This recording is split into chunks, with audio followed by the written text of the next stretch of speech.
어제는 이사야서 53장 1절부터 3절을 통해서 사람들이 메시아를 믿지 않은 이유에 대해서 살펴보았습니다. 사람들이 메시아를 믿지 않았던 이유는 메시아의 시작이 약한 모습이었기 때문이라고 했습니다. 그리고 삶도, 메시아로서의 삶도 역시 초라했기 때문이고, 또 메시아의 죽음 역시 아주 비극적이었기 때문이라고 했습니다. 오늘 우리가 봉독한 본문은 성경의 핵심 내용이라고도 할 수 있습니다. 그 정도로 아주 중요한 것입니다. 그리고 구약에서 가장 아름다운 말씀이라고도 볼 수 있겠죠. 우리는 이 성경 본문에 대해서 아주 많이 들어왔고 심지어 외우기도 합니다. 우리는 이 말씀을 통해서 세상 죄를 지고 가는 하나님의 어린 양으로서의 메시아를 발견할 뿐만 아니라 이 메시아에 대한 사람들의 생각과 인식이 무엇인지도 나타내고 있습니다. 오늘은 일반적으로 예수님의 고난의 초점에 맞춰서 설교를 하지만 이 본문의 말씀을 가지고 이런 접근도 아주 필요하고 중요하지만 오늘은 그 안에 있는 인간의 죄악된 본성과 관련해서 좀 살펴보고자 합니다.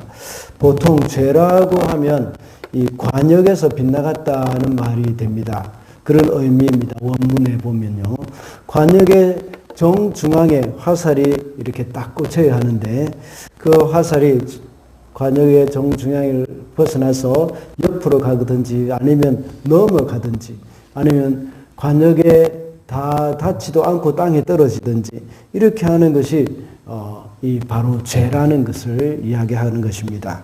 그런데 이것을 좀 더 쉽게 말하자면 하나님이 싫어하시는 말이나 생각이나 행동 이런 것을 죄라고 하죠. 오늘 본문에서는 사람들의 이런 모습들이 잘 표현이 되어 있습니다. 인간의 죄악된 생각과 인간의 죄악된 행동들 그리고 인간의 죄악된 본성들이 나타난다는 것을 볼 수 있습니다. 이러한 것들을 그리스도의 십자가 앞에서 해결을 해야 함을 우리는 기억을 해야 합니다. 어제도 말씀을 드렸지만 우리라는 말이 가리키는 사람은 선지자를 포함한 하나님의 백성들이라고 했습니다. 그래서 오늘 본문에 나타나는 그 우리, 그것은 그들이 회개하기 전의 모습들을 자기가 되돌아보면서 이야기하는 것이라고 볼 수 있죠. 그들이 마침내 회개를 하고 그리스도께 돌아왔을 때 자신들의 옛날 모습을 보니까 이러했다 하는 그런 의미입니다. 그들은 메시아를 보면서 잘못된 태도와 잘못된 행동을 가지고 있었던 그러한 자신들의 부족했던 모습들 이것들을 되돌아보는 것입니다. 이제 이사야 53장을 통해서 이러한 자신들의 잘못을 되돌아보면서 하는 말이죠. 그래서 2절에서 우리가 보기에 흠모할 만한 것이 없었다고 말합니다. 그리고 3절에 보면 우리도 동달아 그를 귀하게 보지 않았다고 말했죠. 그리고 메시아에 대해서 깨닫지 못했다가 깨달은 후에 자신들의 잘못을 인정하면서 후회하는 듯한 말을 하고 있습니다. 자신들의 잘못을 인정하고 있는 것이죠. 성도들이 주님을 바로 알게 되었다면 이제 과거의 우리의 자신의 잘못에 대해서 정직하게 인정을 하고 새로운 삶을 살아야 한다는 겁니다. 오늘 본문을 이사야가 기록했다고 했습니다. 그렇지만 이사야도 역시 이 모든 것이 아주 먼 미래에 일어날 일이지만 과거형으로 기록을 하고 있습니다. 아주 거의 700년 후에 일어날 그런 일이지만 이미 겪었던 일처럼 생각하고 있습니다. 그것은 자기가 앞으로 메시아 시대 이후에 살아갈 그런 사람들의 입장에서 이제 기록한 것이라고 볼 수 있죠. 그것은 이미 메시아를 죽인 자들이 회개를 하고 그 후에 그들의 입장에서 기록을 한 것이라고 볼 수 있습니다. 그래서 자신의 과거의 잘못을 되돌아보고 있는 그런 형식입니다. 이런 태도가 바로 고난주간을 맞이한 성도가 주님의 고난을 깊이 생각하는 길이 될 수가 있습니다. 왜냐하면 우리는 주님의 죽음과 관련이 없는 자들이 아니기 때문입니다. 주님의 죽음은 바로 나의 죽음입니다. 주님을 십자가에 못 박은 사람은 로마의 군병들이 아니라 바로 범죄한 우리들의 모습이기 때문입니다. 그래서 오늘은 당신의 잘못을 인정하라는 제목으로 말씀을 살펴보고자 합니다. 메시아에 대한 잘못된 생각, 그것을 우리는 또 먼저 인정을 해야 합니다. 우리가 직접 예수님을 십자가에 못 박아 죽이지는 않았습니다. 그렇지만 우리의 죄가 예수님을 십자가에 못 박게 만들었기 때문에 이것은 역시 우리가 예수님을 십자가에 못 박은 그러한 장본이 될 수가 있다는 것입니다. 그래서 첫째로 메시아에 대한 잘못된 생각을 우리가 인정을 해야 합니다. 4절 말씀을 다 같이 읽어주시겠습니다. 시작. 그는 실로 우리가 받아야 할 고통을 대신 받고 우리가 겪어야 할 슬픔을 대신 겪었다. 그러나 우리는 그가 징계를 받아서 하나님에게 받으며 고난을 받는다고 생각했다. 그가 징벌을 받아서 하나님에게 맞으며 고난을 받는다 하고 생각했다. 방금 읽은 본문에서 메시아가 받은 고난과 그 고난을 바라보는 사람들의 생각, 그것을 기록하고 있습니다. 메시아가 받은 고난의 이유는 무엇인가요? 그것은 우리가 받아야 할 고통을 대신 받는 것이었습니다. 그리고 우리가 겪어야 할 슬픔을 대신 겪는 것이었습니다. 그것은 죄에 대한 징벌이죠. 이 말씀은 5절에서도 계속 이어집니다. 5절에서는 우리의 허물과 우리의 악함 때문에 징계를 받고 있다는 것을 말씀하고 있습니다. 이렇게 함으로써 우리가 평화를 누리게 되고 우리가 고침을 받게 된다는 말씀입니다. 메시아의 고난의 원인은 메시아 당신 그 자신에게 있지 않다는 겁니다. 그 원인은 전적으로 우리 인간에게 있는 것입니다. 인간이 지은 죄로 인해서 무시무시한 형벌이 따라오게 된 것입니다. 그 고통은 단순히 무슨 피부가 상할 정도 이런 정도의 고통이 아닙니다. 지난 월요일 날 제가 말씀드린 바와 같이 많은 채찍과 짓밟힘이 있었습니다. 그래서 살점이 찢겨지고 뜯겨나간 그런 고통이 있었습니다. 그리고 뼈까지 드러나는 그런 끔찍함이 있었습니다. 그래서 보는 이로 하여금 오싹하게 느껴질 정도였습니다. 이런 처참한 광경을 보면서 사람들의 반응은 무엇이었습니까? 4절의 말씀을 보면서 그가 징벌을 받아서 하나님께 맞으며 고난을 당한다 하고 생각을 했던 것입니다. 이것이 바로 인간의 죄악된 생각입니다. 우리는 그때 메시아가 고난을 받은 것이 우리를 위해 받은 것인 줄 알지 못하고 또 우리가 겪어야 할 슬픔을 대신 겪고 있다는 것을 알지 못했다는 것입니다. 오히려 메시아가 잘못해서 당하고 있는 고통으로 생각했다는 것입니다. 늦게서야 알고 보니 메시아의 고난은 우리를 위한 것이었다 하는 것을 깨달은 것입니다. 이런 것을 볼 때에 사람들의 생각이 얼마나 왜곡되어 있었는지 알 수 있습니다. 예를 들자면 욥이 고난을 당할 때에 욥의 친구들은 욥이 죄를 지었기 때문에 그렇게 고난을 당하는 것이다 하고 생각을 했습니다. 그래서 그를 정죄했습니다. 고난당할 짓을 했기 때문에 고난을 당하고 있다 하는 생각입니다. 하나님의 역사는 때로는 악인의 징계를 늦추기도 하시기 때문에 악인들을 고난에 처하도록 해놓지는 않습니다. 그럴 수도 있다는 겁니다. 그러나 또 의인을 더 강하게 하고 더 연단시키고 또 의인을 더 거룩하게 하시기 위해서 고난을 주실 수도 있다는 것을 그들은 알지 못했던 것입니다. 더군다나 오늘 본문에 나오는 메시아에 대한 이런 생각은 자신의 허물을 깨닫지 못하는 인간들의 그런 죄악된 생각, 그것이라는 것을 우리가 알 수 있게 되는 겁니다. 그들은 모두가 다 자기를 대신해서 죽어가는 그 고난을 당하고 있는 그 메시아를 향해서 자기의 잘못 때문에 하나님 앞에 벌을 받는다 하는 그런 생각을 갖고 있는 겁니다. 우리도 역시 과거에 예수님을 믿기 전에는 이와 비슷한 생각을 한 사람도 있을 것입니다. 예수님이 왜 돌아가셨는지 알지 못하는 분도 있었을 것입니다. 그저 유대 종교 지도자들이 예수님을 시기해서 죽였을 것이라고 생각했습니다.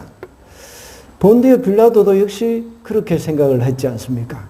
그래서 예수님을 이제 십자가에 못 박아 죽일 것을 이제 거부를 했죠. 놓아 주려고 몇 번 노력을 했습니다. 그 이유가 이 유대 종교 지도자들이 시기한 것 때문에 그렇다는 것을 알고 있었던 겁니다. 그렇지만 그것으로 인해서 빌라도는 구원을 받지는 못하는 겁니다. 예수님이 왜 돌아가셨는가 이것을 분명히 알 때에 그것이 바로 구원의 길이 열릴 수 있는 길이 되는 것입니다. 단순히 빌라도에게 고난을 당한다는 그런 생각도 가지고 있는 사람도 있습니다. 그러나 중요한 것은 나를 위해서 고난을 당하셨다 하는 생각을 하지 못했다면 오늘 본문 4절에서 말하는 사람들과 다를 것이 없습니다. 본디오 빌라도가 예수님이 당하는 고난을 바라보는 그 시점과 다를 것이 없다는 겁니다. 중요한 것은 우리의 잘못된 생각들을 고백하고 하나님 앞에 인정해야 하는 겁니다. 이렇게 메시아의 죽음에 대한 잘못된 생각만 고백할 것이 아닙니다. 우리가 가장 정말 고백할 것은 바로 메시아에 대한 우리의 이 거릇된 태도, 또 거릇된 그런 인식, 이런 것들을 또 돌이켜 볼 필요가 있습니다. 어제 우리가 살펴본 내용 중에 사람들이 메시아에 대한 잘못된 생각 때문에 예수님을 믿지 않았다고 했습니다. 메시아의 시작이 너무 미약했다고 했습니다. 메시아라면 크고 화려한 탄생이 이렇게 이루어져야 하고, 삶도 역시 아주 사람들에게 무슨 흠모할 만한, 그런 존경받을 만한, 그런 부러움을 살 만한 그런 삶이어야 된다는 생각을 했던 겁니다.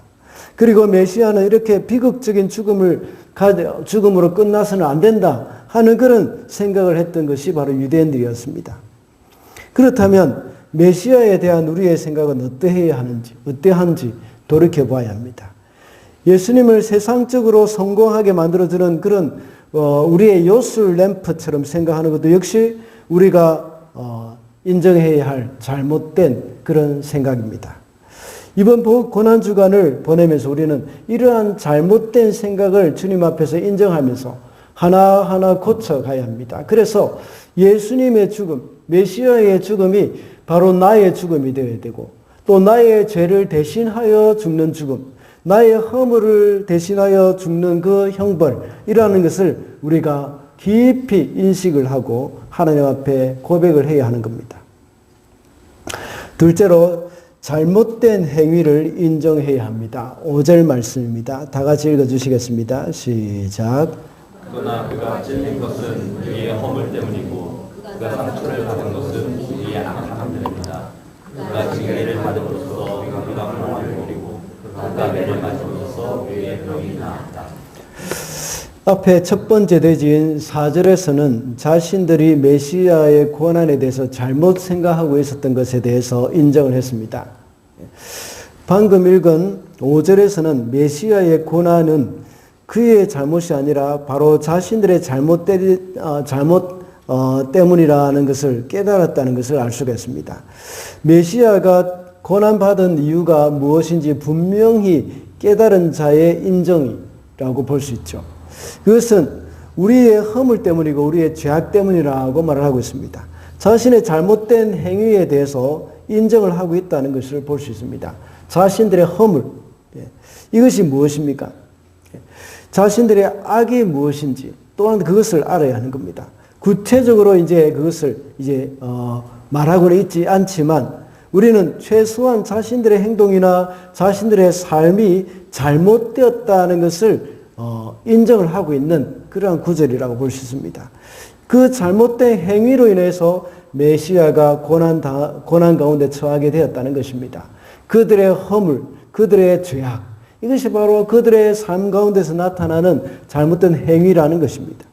허물이라고 표현하고 있는 이 말은 변절되고 반역하는 것을 의미하는 것입니다. 그거는 그저 사소한 실수나 연약함 정도가 아닙니다. 하나님을 향한 근본적인 죄악의 상태, 이것을 일컫는 것이죠. 그래서 이 허물로 인해서 우리 인간은 하나님과 완전히 단절된 그런 결과를 가져오게 되었다는 것입니다. 그러나 이렇게 그리스도가 당하는 고난은 하나님과 인간의 근본적인 관계의 회복을 위한 것이라는 것을 여기서 말씀하고 있는 것이죠. 그리고 우리의 죄악 때문이라고 말하는 것도 역시 이 죄악도 동일한 겁니다. 하나님을 배반하고 특히 우상 섬기는 일과 관련해서 하나님과의 관계를 파괴하는 그런 근본적인 죄악을 가리키는 겁니다. 이런 허물과 죄악의 공통점이 무엇이었습니까? 하나님과의 관계를 단절시키는 것이었습니다.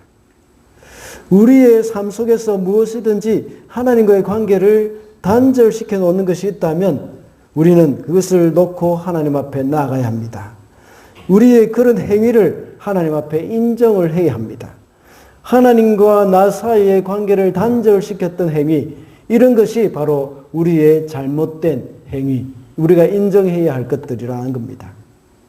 주님이 고난 당하시고 희생 당하면서까지 회복시켜 주신 그 하나님과의 관계입니다.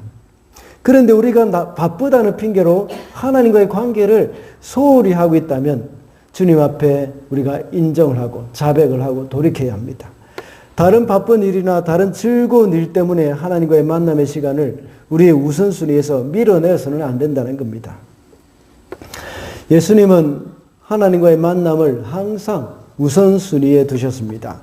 자주 제가 예를 들곤 하지만 마가복음 1장 35절에 보면 새벽 오히려 미명에 예수께서 일어나가 한적한 곳으로 가사 거기서 기도하시더니 라고 말씀하고 있습니다. 이것이 바로 예수님의 일상의 첫 시간입니다. 예수님이 하루를 어떻게 보내셨는지 마가복음 1장에 참 잘 나타나 있습니다. 아주 바쁘고 분주한 하루하루를 보내시고 심지어 늦은 밤까지 병자들을 고치셨습니다. 이른 아침에 그 다음날 이른 아침에 하나님 앞에 나가서 기도하시는 것, 그것이 바로 오늘 제가 방금 읽었던 마가복음 1장 35절 말씀입니다.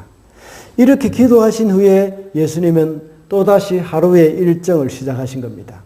마가복음 1장 35절 이후의 이야기를 계속해서 좀 해드리면 예수께서 이른 새벽에 기도하고 계실 때에 제자들이 예수님을 찾아왔습니다. 그리고 사람들이 예수님을 찾고 있다 하는 것을 예수님께 알렸습니다. 그때 예수님은 다른 가까운 마을들로 가자. 거기서 내가 전도하리니 내가 이 일을 위해서 왔노라 라고 말씀하셨습니다. 예수님은 하나님과의 관계를 통해서 하나님으로부터 마음을 받아서 그날에 할 일을 결정하셨습니다. 보통 사람들 같으면 사람의 필요를 쫓아갈 때가 많지 않습니까? 오늘 본문에서도 사람들이 예수님을 찾고 있다고 했습니다. 어제까지 예수님이 하신 그 사역을 통해서 많은 사람들이 은혜를 받고 다시 예수님을 찾았던 것입니다. 그것을 보면서 제자들은 아주 신이 났을 것입니다. 그래서 이제 예수님이 유명세를 타기 시작했다는 생각을 가지고 이 여세를 몰아서 큰 일을 한번 해보자고 생각했을 것입니다. 그런데 예수님은 하나님과의 관계를 통하여서 사람의 필요를 따라서 좌지우지하지 않으셨습니다. 예수님은 잔뜩 흥분되어 있는 제자들에게 다른 가까운 마을들로 가자 하고 말씀하신 겁니다.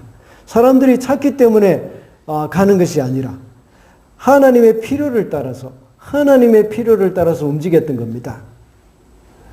이 선거철이 되면 참 많은 후보자들은 다 사람들이 찾고 있는 곳에, 사람들이 많이 몰려 있는 곳에 가지 않습니까? 거기 가서 자기의 지지도를 이렇게 알리고 또 얻고 사람들에게 자신을 알리는 것입니다. 그러나 예수님께서는 하나님의 마음을 가지고 하나님 앞에 기도하는 가운데 하나님이 주시는 마음을 따라서 움직이셨던 것입니다. 이것이 바로 하나님과의 관계를 소중히 여기신 예수님의 모습이라고 볼 수 있습니다. 우리는 하나님과의 관계를 소중히 여겨야 합니다. 허물과 죄악으로 하나님과의 관계가 멀어진 우리를 예수님의 희생으로 회복이 되었습니다.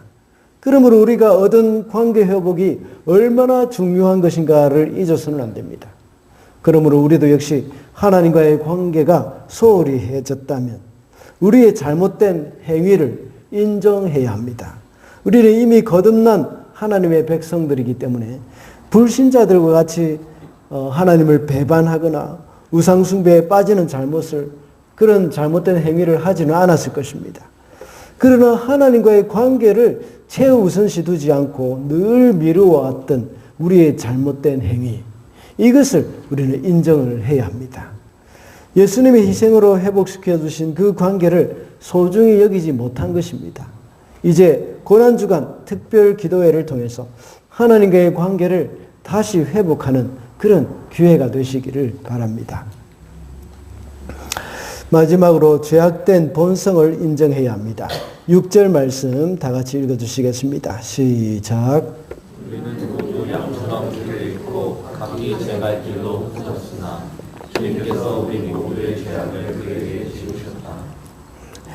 이 고백은 사람의 죄악의 가장 밑바닥에 있는 것을 드러내는 것입니다. 자신들의 죄성 때문에 주님이 고난을 받으셨다는 것을 인정하고 자백을 하고 있는 겁니다. 죄악된 본성을 가진 인간의 모습을 양에 비유를 하고 있는 겁니다.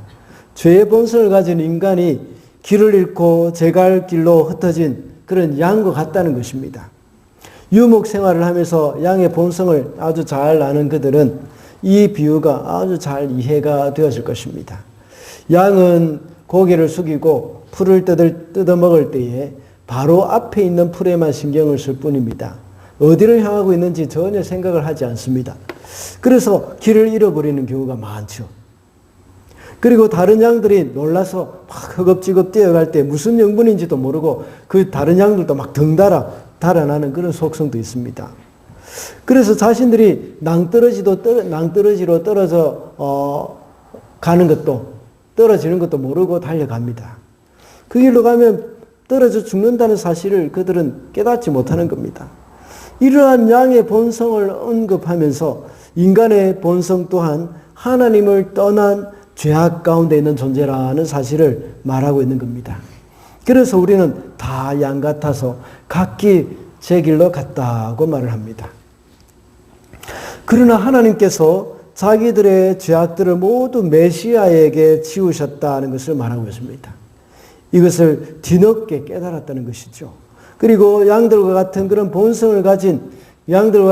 죄악된 본성을 가진 자신들의 그런 모습, 이것을 인정하고 있는 그런 모습이 바로 6절 말씀입니다. 우리가 예수님을 믿고 하나님의 자녀가 되었습니다. 저와 여러분 다 그렇지 않습니까? 그러나 우리 속에 있는 죄악된 본성은 여전히 시도 때도 없이 고개를 쳐들고 나타나기도 합니다. 우리가 이것을 이길 수 있는 방법은 먼저 이러한 우리의 모습을 인정하는 겁니다. 우리 속에 도사리고 있는 그 죄의 본성을 주님 앞에 인정을 하면서 주님의 도우심을 구해야 합니다. 우리에게 있는 질병을 치유하기 위해서 가장 먼저 해야 할 일이 무엇이겠습니까? 내게 그 질병이 있다는 것을 인정하는 것입니다. 그것이 너무나도 큰 병이고 치명적이기 때문에 실감이 나지 않고 그 병이 나에게 있다는 것을 인정하고 싶지 않을 수도 있습니다. 그러나 그것을 인정하고 빨리 치료를 시작하는 것이 고칠 수 있는 길입니다. 그와 같이 우리 속에 있는 죄의 본성이 있다는 것을 인정하고 우리 주님 앞에 가지고 나가야 합니다. 그것이 살 수 있는 길입니다. 우리에게 있는 죄의 본성을 인정하지 않으면 자신을 죄에 쉽게 노출시키게 됩니다. 그러다 보면 그 죄의 유혹에 끌려서 넘어질 수밖에 없습니다. 그러나 내 속에 죄의 본성이 있다는 것을 아는 사람들은 자기 스스로를 죄에 노출시키지 않으려고 늘 깨어 있습니다. 그래서 죄의 유혹을 받는 자리에도 가지 않습니다. 죄의 유혹이 있을 때 요셉과 같이 그 자리에서 도망쳐 나올 수 있게 되는 겁니다. 그러므로 무엇보다 우리 속에 있는 죄의 본성을 주님 앞에 인정하고 자백을 하며 매 순간마다 주님의 도우심을 구하며 살아야 하겠습니다.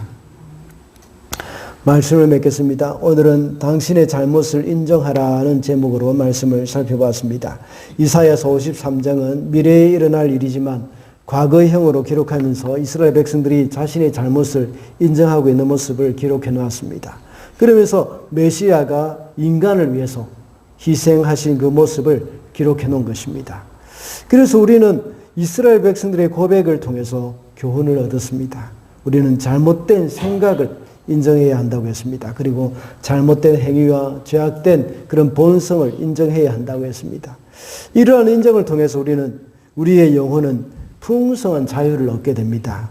다윗은 시편 32편 2절에 말하기를 내가 입을 다물고 죄를 고백하지 않았을 때에는 온종일 끊임없는 신음으로 내 뼈가 녹아내렸습니다. 라고 고백합니다. 우리가 범죄하게 되면 범죄한 것으로 끝나는 것이 아니라 우리의 영혼이 상하게 됩니다. 그것을 계속해서 품고 가게 되면 언젠가는 골마 터지게 됩니다. 그것을 하나님 앞에 들고 나가서 해결을 해야 합니다. 그래서 우리가 스스로 연약함을 인정하고 자백할 때에 그것이 큰 복이 되어서 자유가 되는 겁니다. 그리고 또 치유가 이루어지는 것입니다. 그러므로 우리의 잘못과 우리의 연약함을 주님 앞에 들고 나가서 자백을 해야 하겠습니다. 그래서 우리의 영혼이 자유함을 누리고 주님과 더욱더 친밀함을 누리는 저와 여러분이 되시기를 바랍니다. 기도하겠습니다.